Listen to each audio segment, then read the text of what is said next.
Hi అందరికీ welcome to my YouTube channel Harshanvi creations. ఇలాగొచ్చేసి Ekambareswaram temple గురించి. తమిళనాడులోని కాంచీపురం జిల్లా శివకంచి క్షేత్రం అంటేనే ఆలయాలకు పుట్టింది పేరు.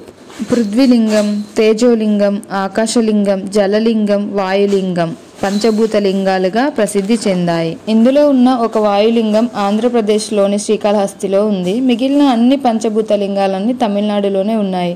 వాటిలో పృథ్వీలింగం కాంచీపురం క్షేత్రంలో కొలువై ఉంది. ఈ క్షేత్రానికి రుద్రకోటి, కైలాస, ఏకాంబరం, మహాశ్మశానం అనే 5 పేర్లు ఉన్నాయి. ఏకాంబరం అంటే ఒక మామిడి చెట్టు అని అర్థం. ఏకాంబరేశ్వరుడు అంటే ఒక మామిడి చెట్టు కింద వెలిసిన స్వామి అని అర్థం. ఏకాంబరేశ్వరుడు భూమిని సూచించే లింగం కాబట్టి పృథ్వీలింగం అయింది. ఈ ఆలయాన్ని చోళులు, విజయనగరం రాజులు నిర్మించారు.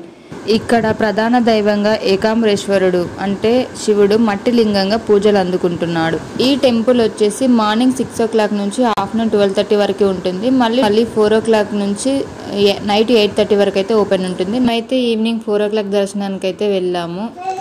ఇది టెంపుల్ ఎంట్రన్స్ అన్నమాట. మనం ఇక్కడ నుంచి అయితే లోపలికి వెళ్తాము. లోపలికి వెళ్తే టెంపుల్ ఉంటుంది.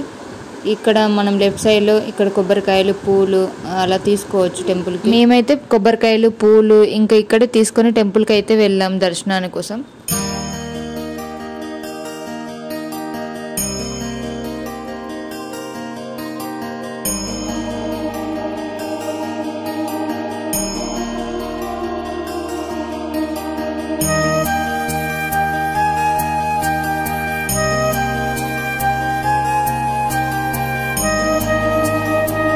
ఈ ఏకాంబరనాథ స్వామి టెంపుల్ వచ్చేసి మొత్తం దాదాపు 40 ఎకరాల విస్తీర్ణంలో ఉంటుంది. ఈ ఆలయం మొత్తంలో 4 వైపులా అందంగా 4 గాలిగోపురాలు అయితే ఉంటాయి.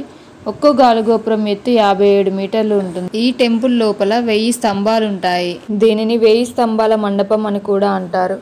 ఈ శివలింగాన్ని మల్లెల తైలంతో మాత్రమే అభిషేకం చేస్తారు. ఇక్కడ శివుడిని దర్శించడం వల్ల తీరని కోరికలు తీరడంతో పాటు సంతాన సౌభాగ్యం కూడా ఫలిస్తుందని భక్తుల నమ్మకం.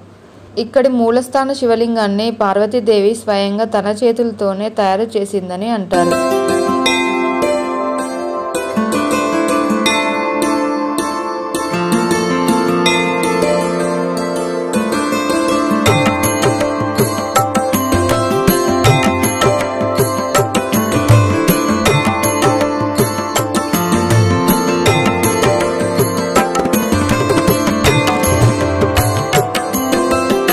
ఈ టెంపుల్లో 1000 స్తంభాలతో పాటు 1008 శివలింగాలు ఉంటాయి. ఇవన్నీ ఒకే క్రమంలో వరుసగా అమర్చి ఉంటాయి.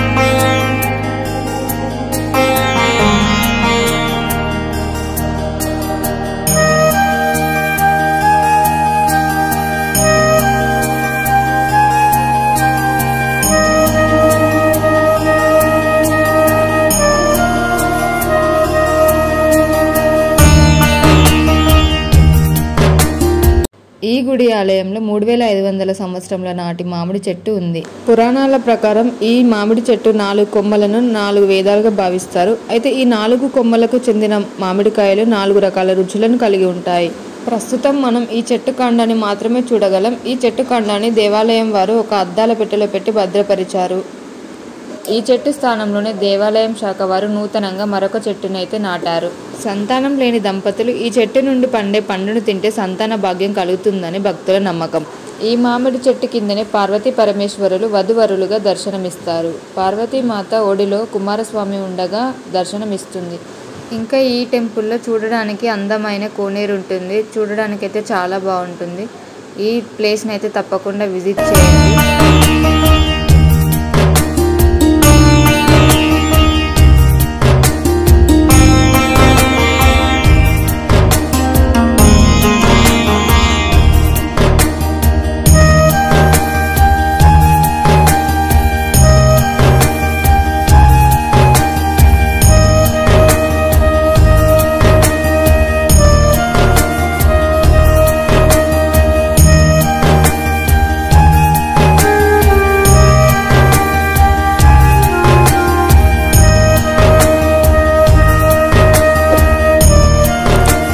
Thank you for watching. Please subscribe to my channel and do support me. Thank you.